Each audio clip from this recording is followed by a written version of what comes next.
When you imagine a player with more championships than Michael Jordan, who comes to mind? I bet it's Bill Russell, right? But what if I told you there was a guy who scored fewer career regular season points than Isaiah Thomas? Yeah, the little 5'9" one. Specifically 2,000 points less. Yet, he has 7 damn rings. Well, that guy exists, and he might just be the GOAT of role players. The man in question, the god of role players, is Robert Keith Born, better known as Big Shot Rob.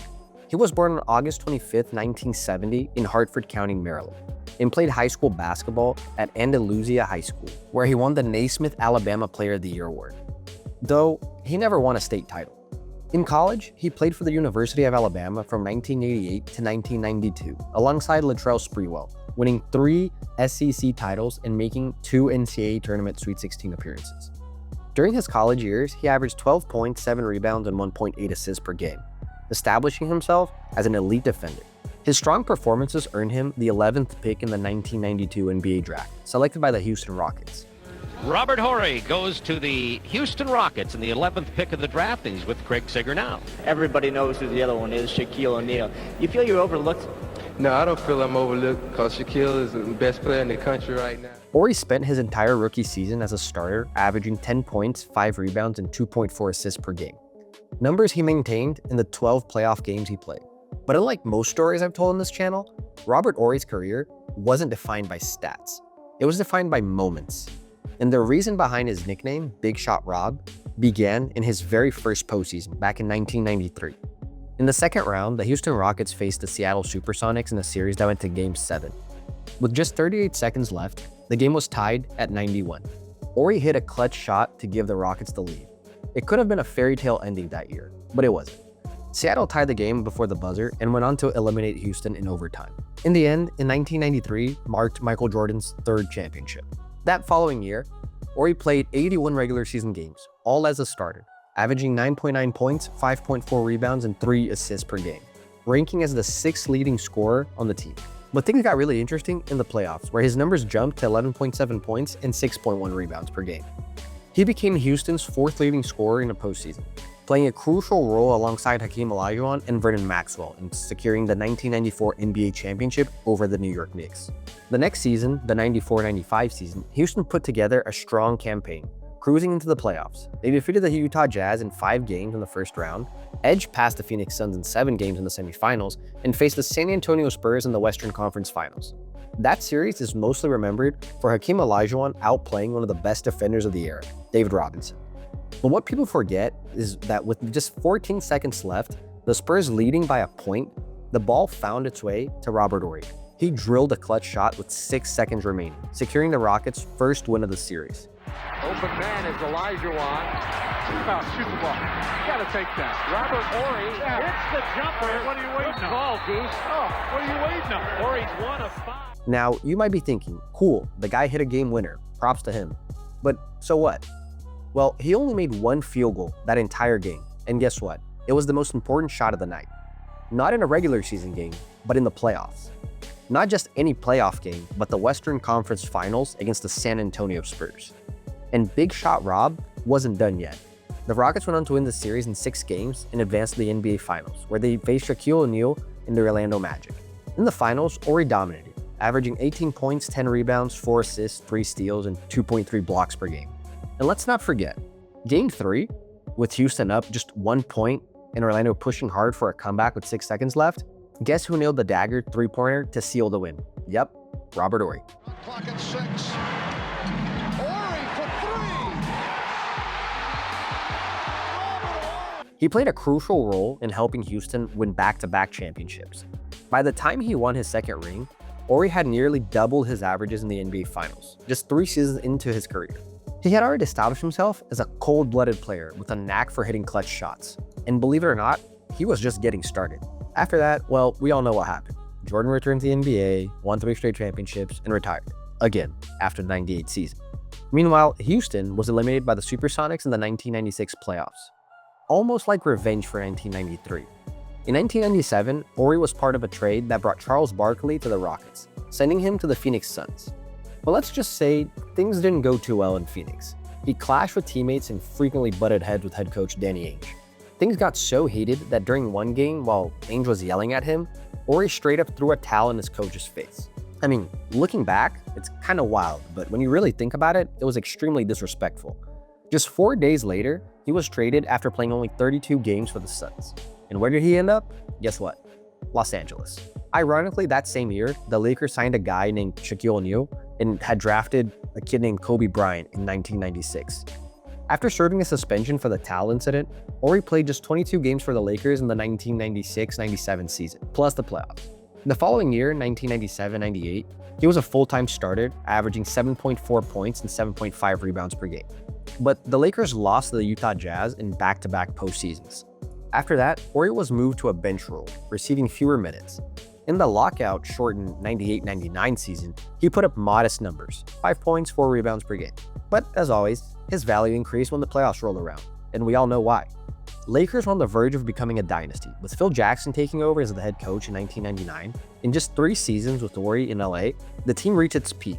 In the 99-2000 season, Shaq and Kobe, under Jackson's leadership, led the Lakers to their first title together. Horry's playoff production increased again, averaging 7 points, 5.3 rebounds per game. In the NBA Finals against the Indiana Pacers, with Kobe battling an ankle injury, Horry came off the bench in Game 4 and dropped 17 points, helping LA take a crucial 3-1 series lead. 2 games later, he was a 3-time NBA champion. A year later, in 2000-2001, the Lakers were even more dominant, with Shaq and Kobe at their peaks. Horry's regular season numbers stayed modest, 5.2 points, 3.7 rebounds. But in the playoffs, he once again showed his clutch G. In the finals, against Allen Iverson's 76ers, everyone remembers Iverson stepping over Tyronn Lue in Game 1. But what's often forgotten in Game 3, with the series tied 1-1, the Sixers were mounting a comeback in the 4th quarter. Horry had scored just 3 points throughout 3 quarters. But come on, this is Big Shot Robert talking about. In the final quarter, he drilled a 3-pointer and dunked on Dikembe Mutombo with under 50 seconds left. Hit another clutch 3 to give the Lakers the lead. So they get the ball out of Kobe Bryant's hands, but Robert Horry hits from downtown. He then iced the game with 4 straight free throws. He finished with 15 points, 12 in the 4th quarter, including 7 in the final minute. 5 days later, he had his 4th NBA championship ring. Are you enjoying the video? Then hold on. Consider subscribing below and liking the video. Also, hit that bell button so you never miss any videos. Now, no more delays. Let's get back to the video. The following season, we're in the 01-02, and the Lakers are chasing their 3rd consecutive title, a feat achieved by only a few teams, like Michael Jordan's Bulls and Bill Russell's Celtics. In the first round of the playoffs against the Portland Trail Blazers, the Lakers were leading the series 2-0. With just 2 seconds left, once again, one man, one machine, a legendary beast of a role player, comes through and sinks the 3-pointer, sending the Trail Blazers right back home. Bryant dishing off. Horry for 3. Fun fact, in that game, he scored 8 points, and that was the only 3-pointer he made, the one that actually mattered. And if you think it stops there, he was just getting started. The Lakers took down the Spurs in just 5 games and advanced to the Western Conference Finals against the Kings, the most infamous series of the decade. You know why, right? Let's go back to Game 4, where at least I think there was no referee interference. The Kings were up 2-1 in that series, and if the Lakers lost another game, things would have gone south fast because they'd be down 3-1. Just to give some context, the Lakers were down 40-20 after the first quarter and had to claw their way back into the game. Meanwhile, Shaq and Kobe were already in their I'm the alpha phase, which wasn't exactly helping. With 11.8 seconds left in the game, the Lakers were down by 2 when this happened. Kobe missed a floater, Shaq grabbed the rebound but missed the putback, and Vlade Divac, the Kings center, swatted the ball away. Guess whose hands it landed in? That's right, Robert Horry, who had 18 points in the game, with 16 coming in the second half. And the 3 most important points of the Lakers' entire season, bang, buzzer beater, tied series.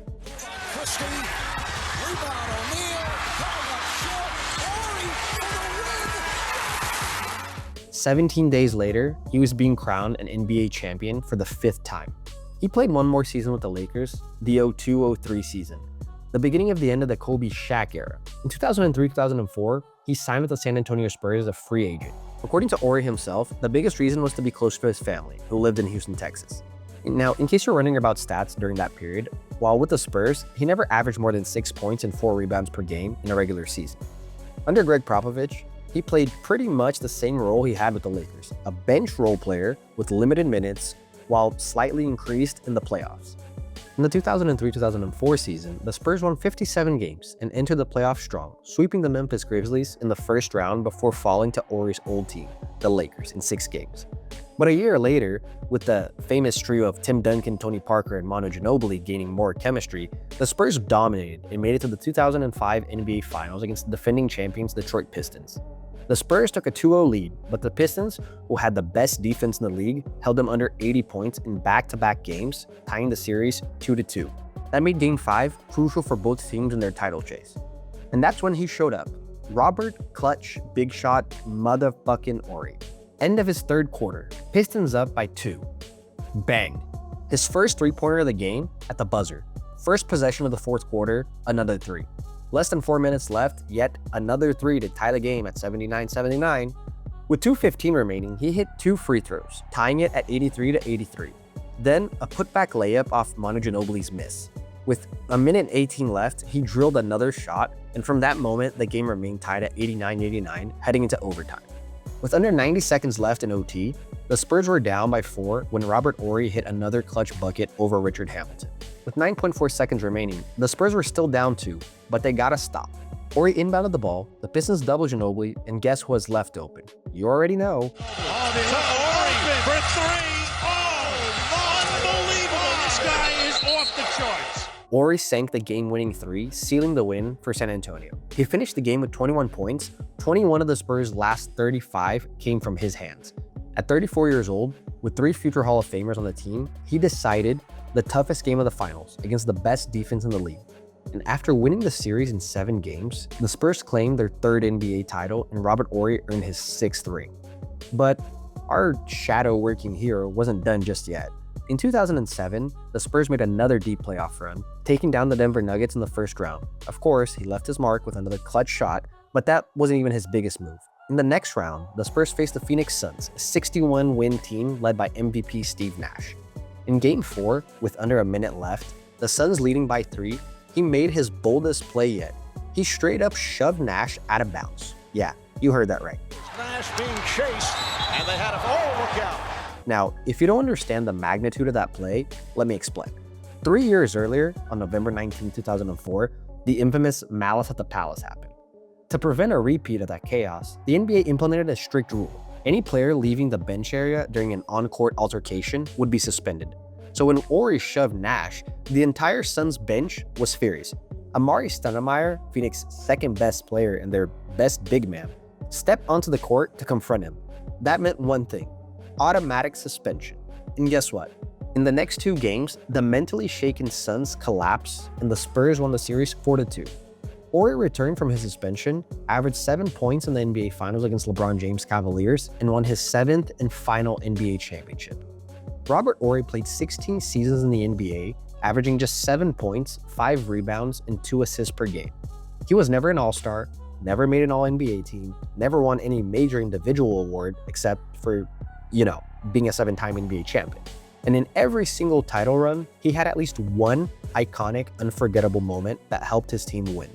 But despite all of this, Big Shot Rob never made, and likely never will make, the NBA Hall of Fame. The calm, cool, collected, and the most clutch role player in NBA history will forever be remembered in our hearts as Big Shot Rob.